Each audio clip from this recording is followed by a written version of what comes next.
remember, just be yourself is what Apostle always said. And he say, hello, everybody. Hello, if you can pull that off for me, please.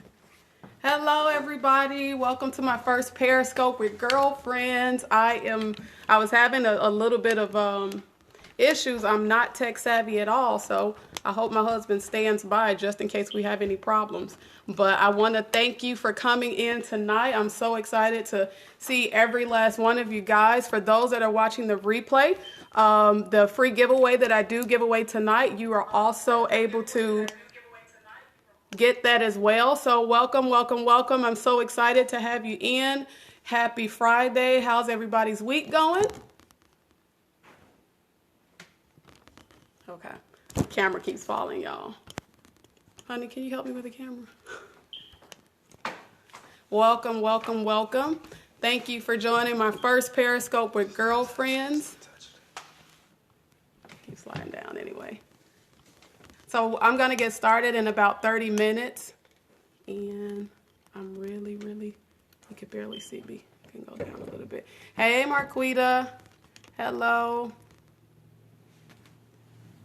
Hello, women. I'm so excited about what the Lord has given me in this time. I'm excited about my special guest. She is right behind the camera. She is someone that I've known for about over 5 years, and I'm excited for you guys. Most of you really know her, and some of you that do not, she is definitely someone that you should know. And by the end of this broadcast, you will know why she is someone that you should know. So I'm going to get started, and I want to first introduce you to Girlfriends. Girlfriends has been in the making for about 2 years now, and it is something that the Lord, 2 years ago, someone asked me, Kim, if you could do anything that will reflect the fullest reflection of you, and if you could do anything that will really represent who you are and the grace that God has given you over your life, what would it be? And I said, without hesitation, it will be connecting women. I am a connector by nature. I love women. I'm a studier of people. I love to study people. Just a little background about myself. I do have a bachelor's degree in behavior sciences. So I have studied the science behind why we do what we do. And I definitely think that it's going to really help you. A lot of times in friendships, well, girlfriends, I am an advocate for social transformation. And I do believe the reason why I started Girlfriends is because I really believe that we all have an innate desire to connect. And we do have an innate desire to belong.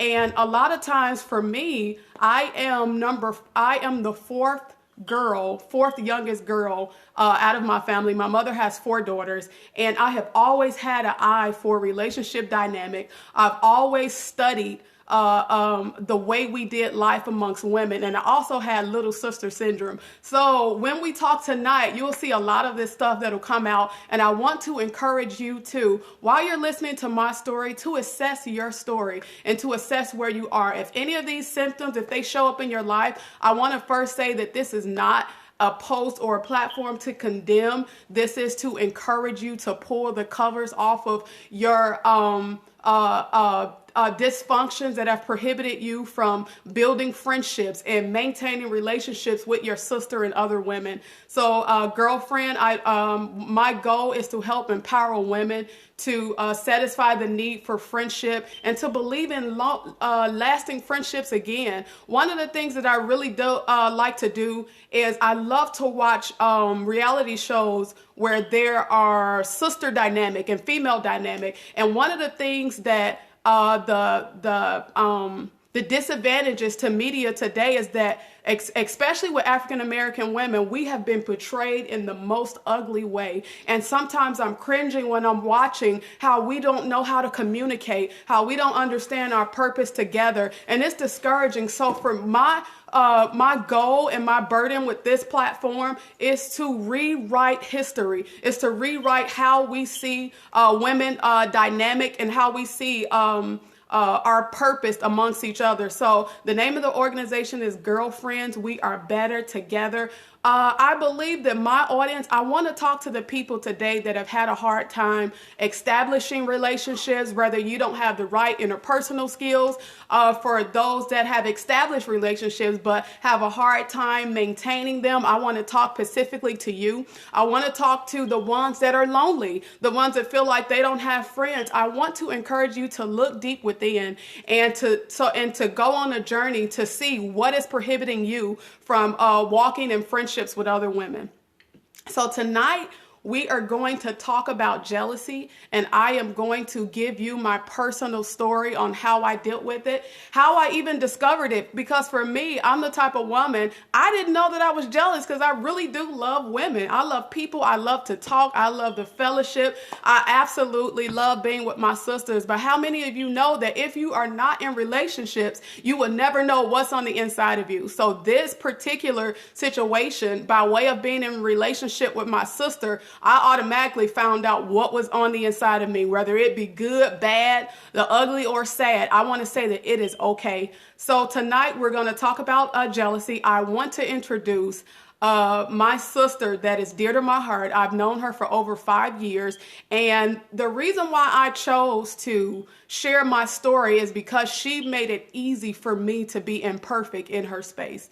And she made it easy for me to Okay, so I'm going to just give you a little background before she comes. So I didn't know that I dealt with jealousy because I want to help break the fallacies of what it really looks like to be jealous. We see the Housewives of Atlanta and all of that. Jealousy really is not loud. It's not like I don't like your shoe color. It's silently what you think and feel in your heart. And it's what's driving how you feel. And I had to really measure how I felt around other successful women, around women where God had given them, had walked them through processes, and where God had worked several things in their life, and how I responded inwardly. So before I introduce her, I want to invite you guys out to my website. It's a blog website that you will be able to share my journeys. You'll read about my blogs, video blogs. You can find it at www.mygirlfriends.org. If you go and subscribe tonight, you will receive my free guide. It's called the How-To Guide. The how-to guide on overcoming jealousy and loving jealous women. So that's what we're going to talk about tonight. And without further ado, I want to introduce my sister, and I'm excited about her coming on, and we're going to pull the covers off how we really feel and the things that we don't say. Come on over. You probably have to come a little close.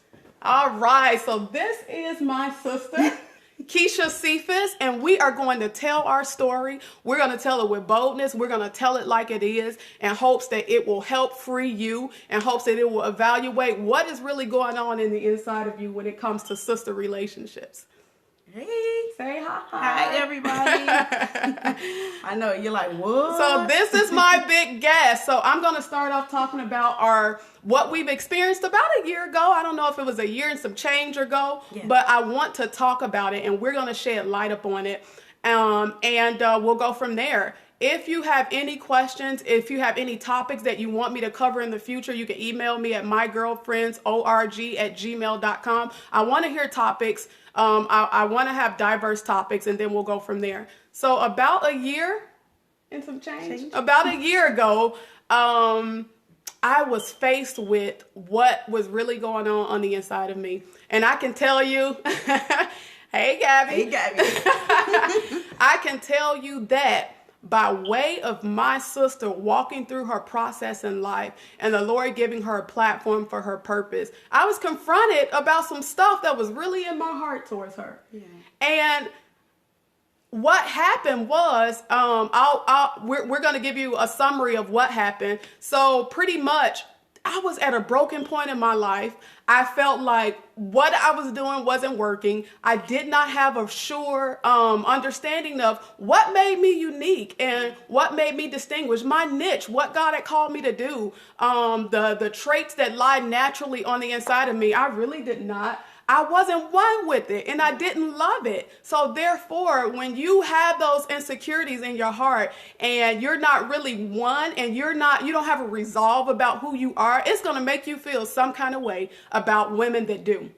And this was a situation that happened. So this happened about a year ago. I sent an email to our leadership and I over exaggerated something that she had did. But it wasn't her actions that caused me to do that. It was what I really felt on the inside about Kim, and I didn't know it. So I sent an email, CC'd it on her. It hurt her feelings, and we sat amongst leadership, and we talked about it. And one of the things I can tell you that really stuck out to me is our leaders said, Kim, you have a seed of jealousy in your heart, and I'm going to tell you this.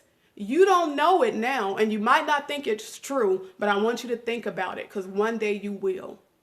And today is the day that the next day I cried. I looked in the mirror and I said, Lord, I don't like the woman that I'm becoming. What's going on with me? I don't like the woman that I'm becoming. God, help change me. Number one, I was fully embarrassed because I genuinely love this lady. But I'm going to tell you, you can't really love your sisters. You can't really love your friends until you really first have a resolve about you. And what I mean by that is you're still going to have imperfections in sisterhood and in friendship, but you have to have a resolve that I am imperfectly perfect so that you can really walk in healthy friendships, healthy sisterhoods.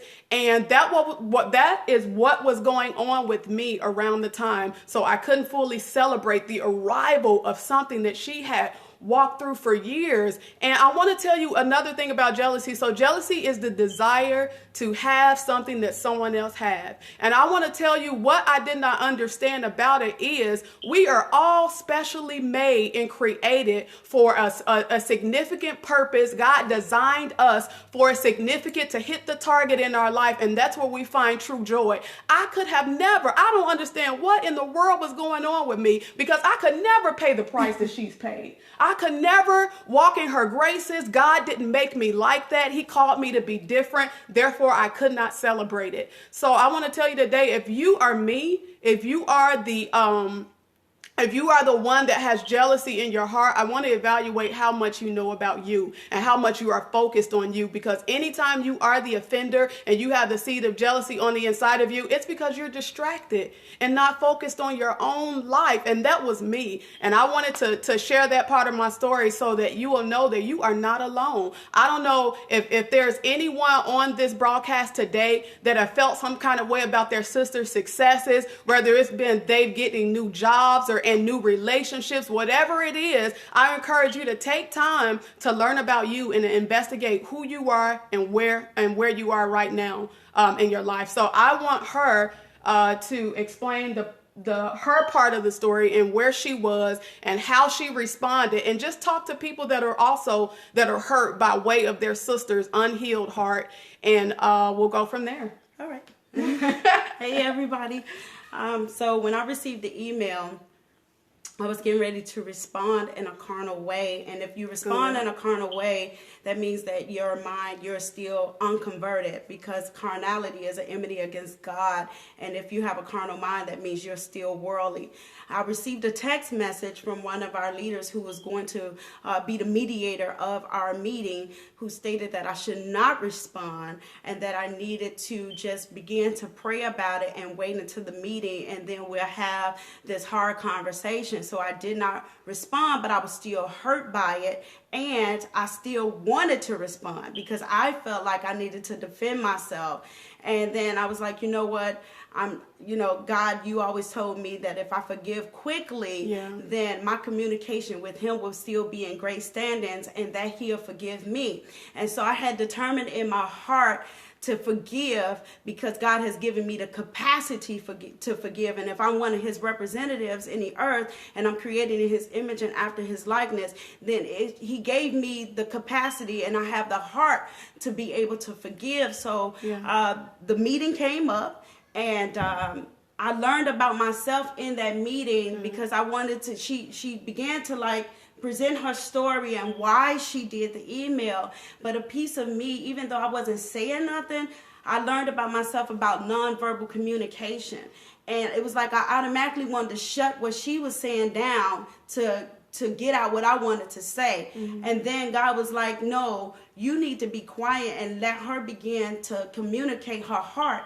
And the mediator is the one who came in the midst of us and said, she pointed out jealousy. And I'm like, jealousy? But even it shocked me. And I'm like, well, maybe I'm missing something. And I didn't know what it was. I'm like, I don't know what this is, but it's been something for some time. It just wasn't this one thing. Yeah. I believe it was building up to this moment, and then it just exploded. Yeah. And so from this point, as the mediator began to tell her about the reason why she probably felt this way is because I was probably more visible in the ministry. But it didn't mean that our senior leaders didn't love her just as much as he loved me. And that God still had something for her to do even in the ministry. She still had an assignment, and that she was still loved and she was still wanted, and that she still had something to offer to each and every one of us, and in the ministry that she'll be called to. And so I was still trying to like piece together like what is really going on, because I felt like she was already confident in her gift, and I felt like she was already flowing in the things of God, and she had already been a daughter of the house way longer than me. So I didn't think this was really an issue until it was pointed out. So I was like looking like, whoa, but then I was trying to internalize what was really going on. And then I had learned about myself in that meeting through the mediator that I have my nonverbal communication was communicating just as loud if I was saying it verbally to her, because I had already built a case saying, wow, you sent this email and you a liar, you this, you that. And so I wanted to go for it. Like I wanted to like let her have it. And so but then I realized that it really had nothing to do with me. It was everything about her. And so I didn't want to hinder her process of healing. So what I said to her is from a sincere place is, I forgive you on purpose for the soul of not just my purpose, but her own purpose. Who am I to hinder your process of healing by being unforgiving towards you when God has forgiven us the moment that we have repented and asked for forgiveness? So why would I make your process hard and be like, well, you shouldn't have said this, you shouldn't have did this, you shouldn't. I automatically let it drop, let it go, that she may heal and that I may heal as well, because we both had an assignment. And unforgiveness cuts off our communication with God. And the only way that we can get it right is by laying our gift at the altar and coming back to one another and say, hey, I was wrong. And I even said to her too as well, I was wrong for even with the nonverbal communication. I would move my head, shake my head, shrug my shoulders. I was doing it all. But I wanted to let her know that I wasn't going to hinder her process from healing, and that I was going to forgive her immediately. I had already purposed in my heart before the meeting to forgive. And so we went from there and we began to build. And it's not until last week that she called me and said, I want to talk about it, repent and apologize because I had an issue in my heart with you, and it's called jealousy. And I'm thinking, what? Dude, this been like a year ago. I'm so far from it. And she was like, I wanted to let you know that I'm sorry. And she just spilled it all out. And I was just standing there and I was getting undressed. It was Tuesday, right? Like a Tuesday. And I always take a nap before prayer if Apostle is going to get up and teach us, because that's work. So I was like, I'm getting ready to take a nap. And, but I was listening to her heart. And I said, you know what, God, even though I forgot about it and it's under the blood, she still needed to get that out. And I let her get it out. And I let her know that it was well. And then you can tell them what you said to me about how I made you feel throughout your process. Yes, I want to tell you this. If you are the one that has been hurt by your sister, friend, whoever it is, I want you to really take the mature route, and just like she said, to really be mature and understand both processes. Because if you don't, the real tale on how we really love people is how we give ourselves for them. And she gave herself. Even the moment after the mediator started talking, which is she is on here right now today, she was like, you know what, Kim? And I knew it hurted, and I'm hurting because I hurt her. But that's what we do when we're unhealed, women. That is what we do. She said, you know what, Kim? I forgive you now. It's done.